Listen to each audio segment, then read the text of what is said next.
Every so often, I get blindsided by a game. I knew going in that Kattobi Douji was a baseball game with some unusual mechanics. But at this point, I've played a lot of baseball games with unusual mechanics, and the games that Kattobi Douji is borrowing from, and found those games to be pretty awful. And yet, I think Kattobi Douji almost works. There are some really, really good ideas in this game. It just has one problem that I think snowballs into bigger problems. Kattobi Douji was initially a comic. It's all about Douji, a ninja kid from the village of Kattobi, who has to leave his secret ninja village and go to school in Tokyo. Once there, he takes up baseball, where the ninja skills he learned wind up being strangely useful. In the game Kattobi Douji, your goal is to defeat all of the rival schools. You can just walk up and challenge any school, but you can't play some of them until you have a few wins under your belt. It's on the field where Kattobi Douji starts getting a bit weird. Because while you're playing baseball, this is actually a card game. The way it works is that you're dealt a hand of 5 offensive cards and 5 defensive cards. These hands are persistent. You never redraw them, so when you go to the next inning, you have whatever cards you had in the previous one.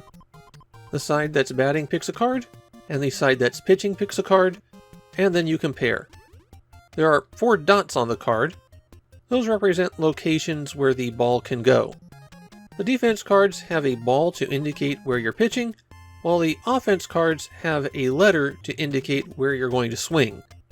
There are 3 letters on the offense cards: B for bunt, M for medium distance, and J for a pop fly.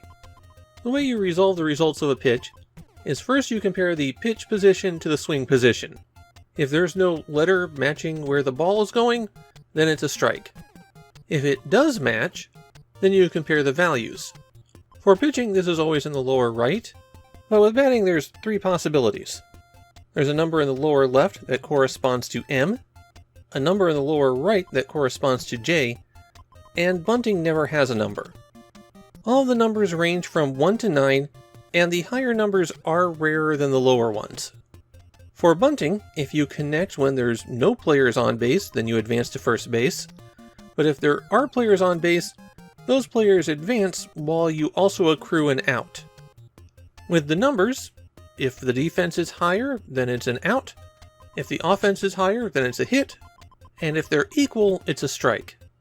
If the result for one side is significantly higher, then you could get a special result, like a double play or a home run. Players also start the game with a certain amount of power, and you can hit up and down before you choose your card to add their power to that card. This power doesn't recover during the game, so when it's gone, it's gone. The pitchers, like Douji, will typically have significantly more power than other characters, because they're going to face a lot more people over the course of a game than any other character. There are cards that have 4 dots on them, and these will always result in a strike. You might have noticed that there's no way to get balls in this game. That's just the way it works. After the play is resolved, then you draw another card to get your hand back to 5, and continue onward. All of this comes together to give you an enormous amount of strategy. You'll be dealt a lot of cards that won't help you at all. A card with a power of 1 is pretty much a guaranteed loser. So do you boost that with some of your precious power, or figure out the best opportunity to burn it and get it out of your hand? If you've got 2 outs and nobody on base, then there's very little chance of getting somebody to run in, so you might as well get rid of bad cards.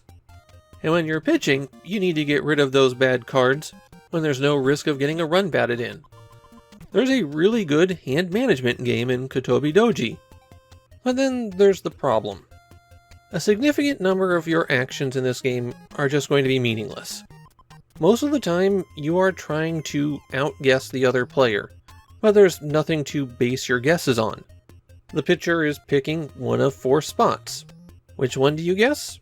Well, just go with whatever because it doesn't matter. And the flip side of that with the pitcher is you don't know where there's going to be a gap. At least here you can be a little bit concerned that someone might play a 2-position or 3-position card. So that gives you a little bit more of a consideration when you're picking something out, especially when there's people on base. Well, there's no reason to pick any given position above another one. I think this could have been mitigated a bit with a couple of tweaks. Maybe give pitchers a bonus to particular spots. You could apply the same thing to the batter, and suddenly you've got a reason to try to outthink them. And then because you're playing a 9-inning baseball game and most of the cards you're playing don't matter, you're going to be spending a lot of time interacting with systems that you don't have any control over. And the baseball games here are long. It was about 45 minutes for me to finish a single 9-inning game. I don't think the way that the randomness is used ruins Kattobi Douji, but it does weaken it in my eyes. If you win a match, then you absorb a few members of the team you defeated into your own team, and you get additional power points that you can assign to any of your team members. You also get the opportunity to save your progress after you beat a team. You don't have to beat every team in the game in one sitting. In Japan, Kattobi Douji is a bit obscure, and the few people who are aware of it don't seem to be very fond of it. It mostly just gets flagged as a weird Famicom Disk System title. My feelings on Kattobi Douji are a bit mixed. I think the hand management aspects are great, and there's some enormous strategic depth here. How aggressively do you want to play an inning?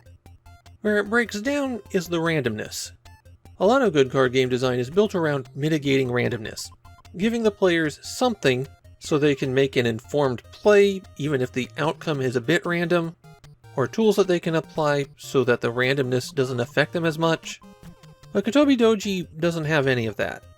You are going to put several of your precious power points into a card, only for the ball to go through the gap. And under the most common of conditions, there's a 75% chance of nothing happening. It turns me off Kattobi Douji, but at the same time, I can't ignore the good parts of the strategy. There's a really good card game buried in here that just needed a little bit more refinement. As it stands, it's an intriguing game with some creative game mechanics. It just doesn't quite work for me.